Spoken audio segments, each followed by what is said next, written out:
I have heard Dr. Risden tell stories about red peppers and Father Nielsen tell stories about furry cups that have inspired me more than reading entire novels.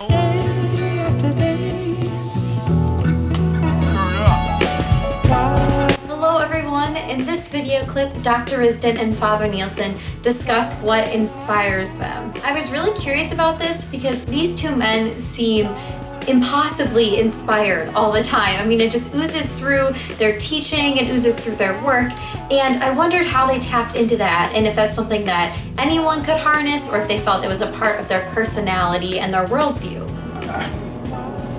I have a million things that I want to do.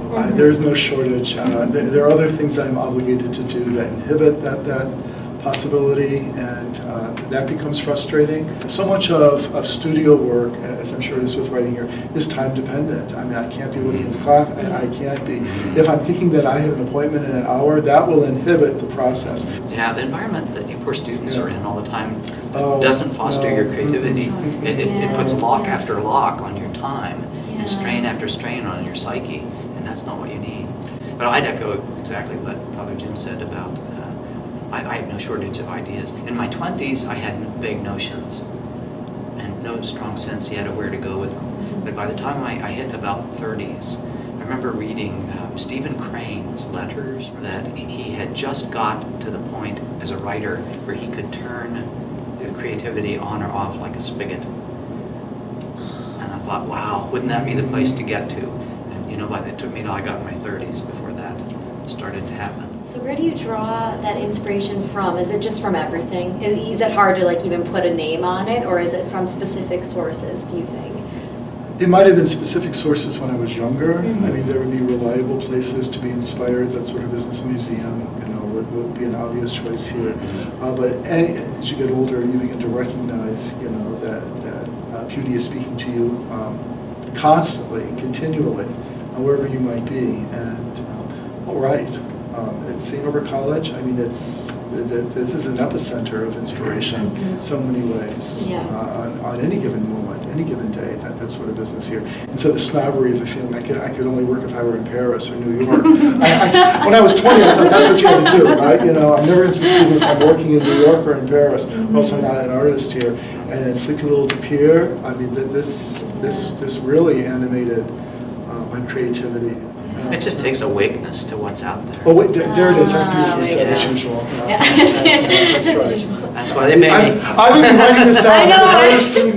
Everybody's like taking notes. There are all sorts of things. I'll have a student stop in just on any particular day in the office and just say something like, I was walking across the campus today, and I passed somebody who just had the most beautiful scarf on, and I can't stop thinking about that scarf and the way the colors went together and against the backdrop of the trees and the light filtering through in bits and spots, and I just can't stop thinking about that, and I gotta write a poem about that. But the bad thing is then immediately on getting that inspiration, the person has to dash off to class.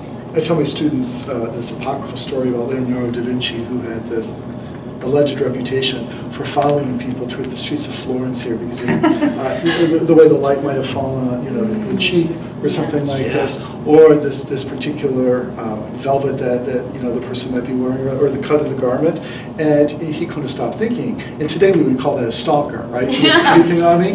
But here he recognized this bit of beauty, and it was irresistible. It would have been impossible to not follow.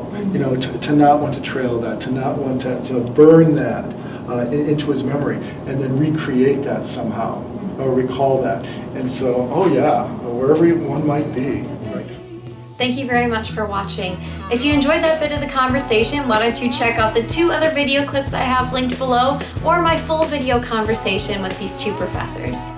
If you're someone who prefers to listen rather than watch, I also have a podcast component to these conversations that includes a bit more background information and research than the videos do.